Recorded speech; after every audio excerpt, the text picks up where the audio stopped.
Com a aposentadoria do ministro Joaquim Barbosa, quem assume o comando do Supremo Tribunal Federal é o ministro Ricardo Lewandowski. Ele foi revisor das penas do processo do Mensalão e, nesse processo, tentou reduzir parte dessas penas, o que não agradou o então presidente Joaquim Barbosa. Mas, e agora, sem Joaquim Barbosa e com Lewandowski no comando, como vai ficar? Como fica? Esse é o tema da nossa discussão, além do funcionamento do próprio STF. Vamos discutir isso hoje no Conexão RS com os nossos convidados.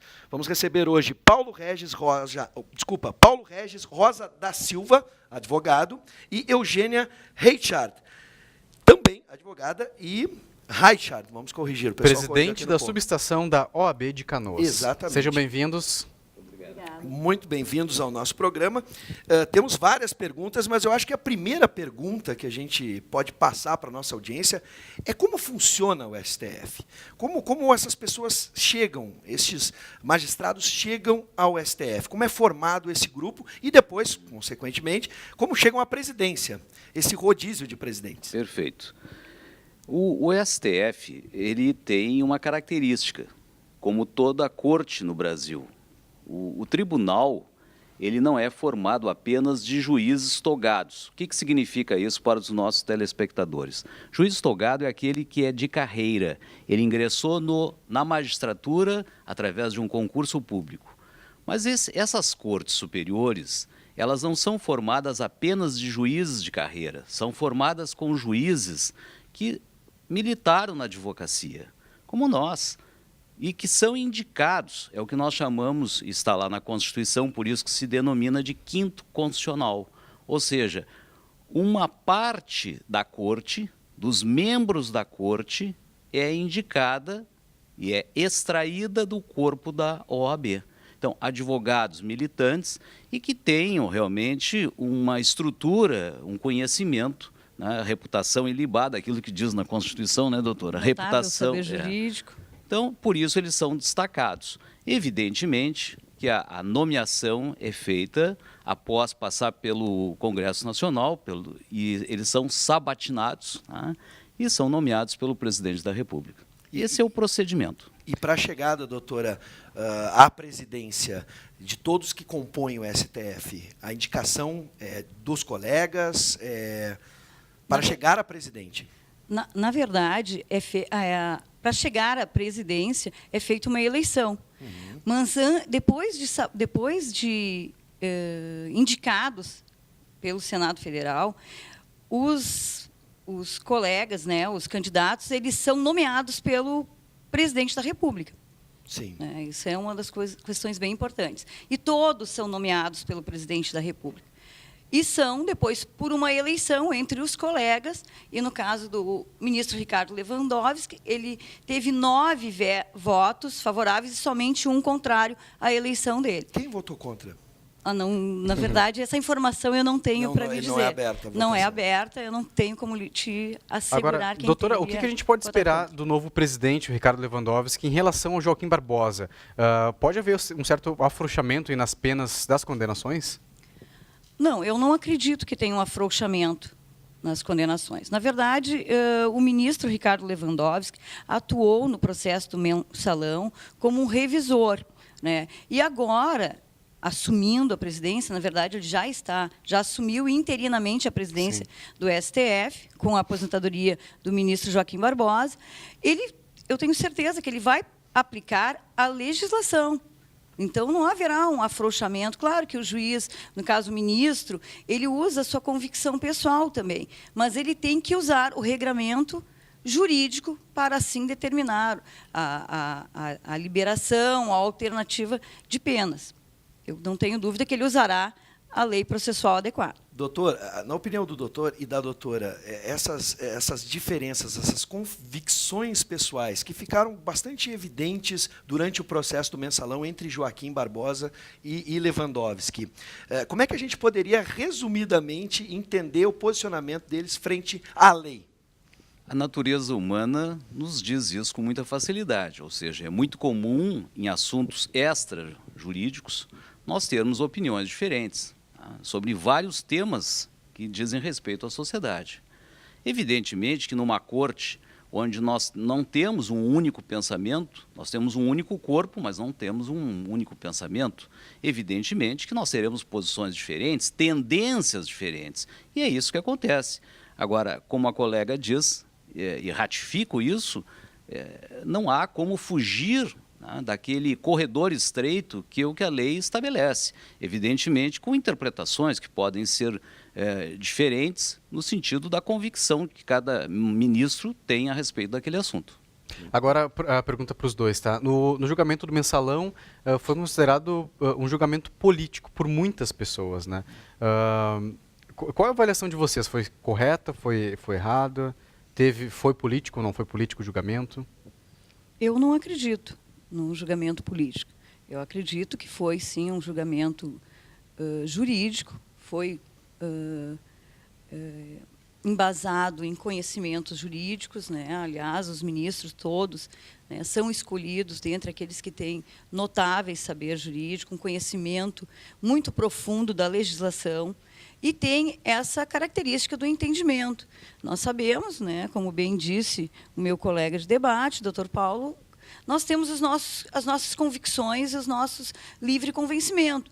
E assim foi utilizado. Acredito que não houve qualquer conotação política. Muito embora nós sabemos que, né, que esse tipo de julgamento do Mensalão tinha uma expectativa política muito grande, né, e talvez aí que tenha surgido esse clamor público, né, que levou a entendimentos da sociedade e de pessoas mais leigas com esse entendimento de que haveria um julgamento ali político e não diferentemente do que realmente foi realizado. Existe uma explicação técnica para a revisão das penas em que o Lewandowski mudou algumas delas?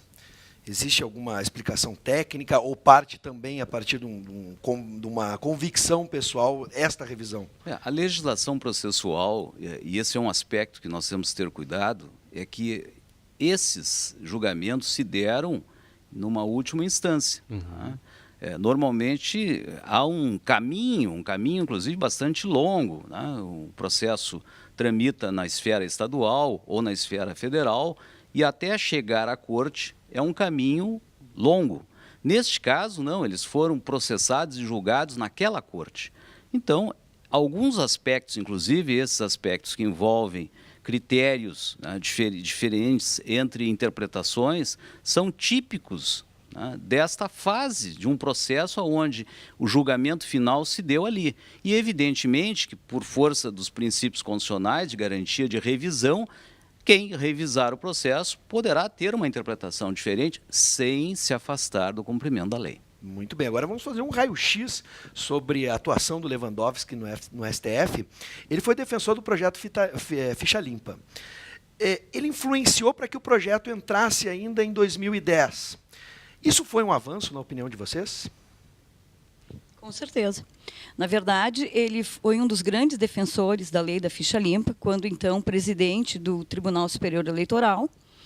E eu acredito, assim, eu não vejo assim, uma explicação que não seja dessa forma, como muito vantajoso para a sociedade, para que entrasse ainda naquele ano a lei em vigor. Né? É um benefício para toda a sociedade, para todo o processo eleitoral, né, que tenha entrado ainda naquele ano em vigor. Né? Assim como outras ações dele também, bem importantes para a sociedade. Agora, voltando para o Mensalão, na questão José Dirceu, há uma espécie de contradição, algo incoerente, na medida em que ele pediu a absolvição de José Dirceu, naquela situação, nesse raio-x que a gente está fazendo em cima do Lewandowski. Veja exatamente esse aspecto. Vamos reiterar esse ponto. Quer dizer, além da interpretação legal, existem aspectos que estão ligados à convicção. A interpretação não é um processo matemático, né? 2 e 2 são 4. Não, interpretação. A gente até brinca, muitas vezes, em sala de aula com os alunos. Você tem que aprender a interpretação gramatical ou teleológica, ou seja, aquela interpretação finalística, né? O que o legislador quis dizer com aquilo? Então, a interpretação faz parte desse processo.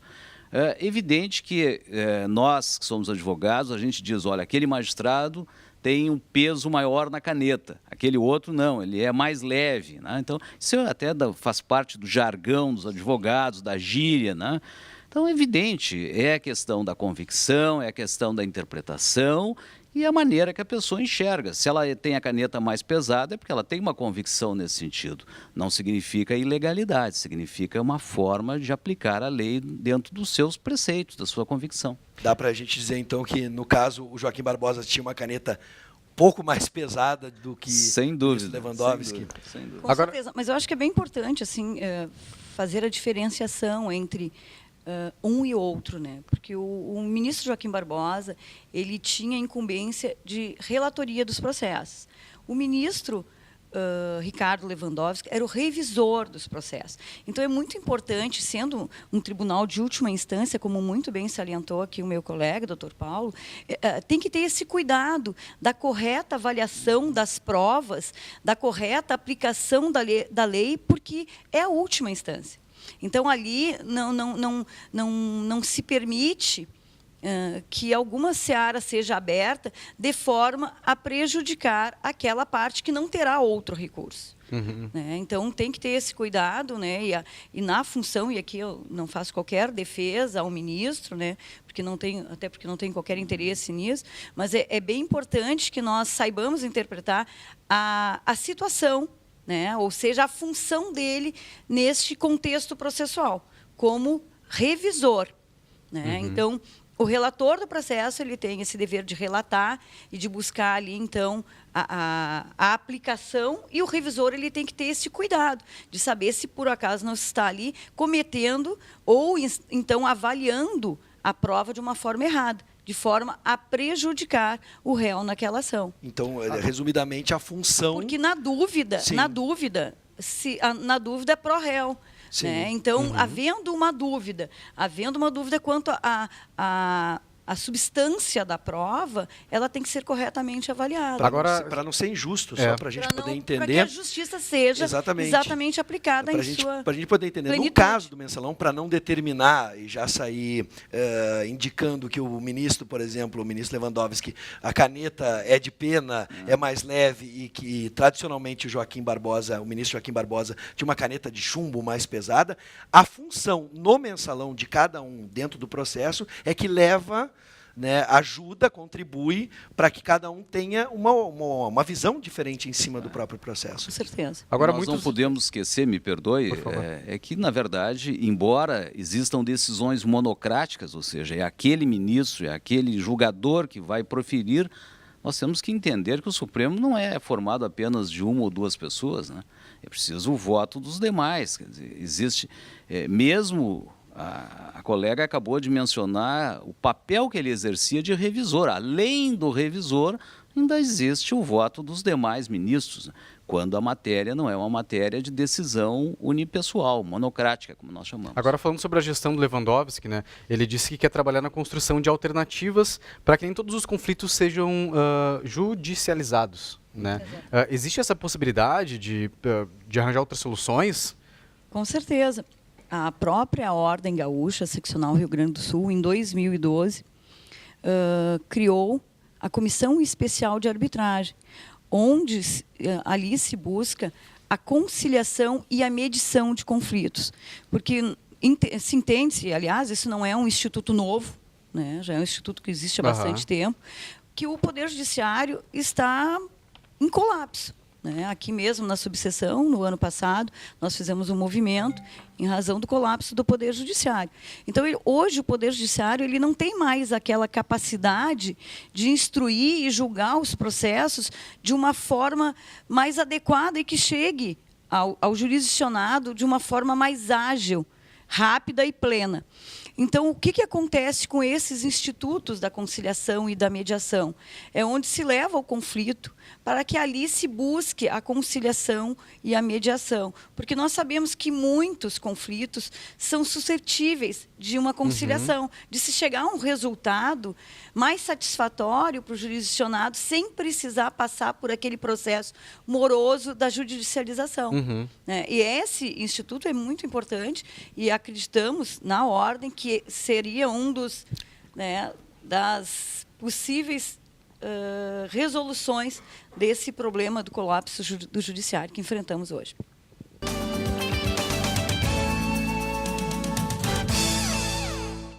Vamos voltar para a nossa entrevista. Estamos recebendo hoje o advogado Paulo Regis Rosa da Silva e Eugênia Reichart para analisarmos o STF agora com a presidência de Ricardo Lewandowski. Conversamos sobre as mudanças propostas, a forma de encarar a justiça do ministro Lewandowski.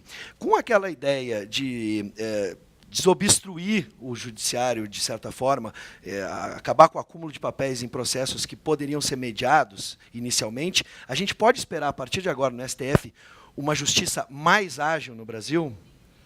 O processo já vem acontecendo. É preciso que nós tenhamos esse cuidado de observar, e quem milita no foro sabe disso. Especialmente a Justiça Federal, né, doutora? Justiça Federal, hoje, a maioria dos processos são processos eletrônicos, o que facilita e agiliza o processo. Evidentemente que o Supremo também, como a Corte, ela precisa ser dotada dos mecanismos hoje da informática, da eletrônica, tudo isso já chegou, né? Então agora é preciso acelerar esse processo.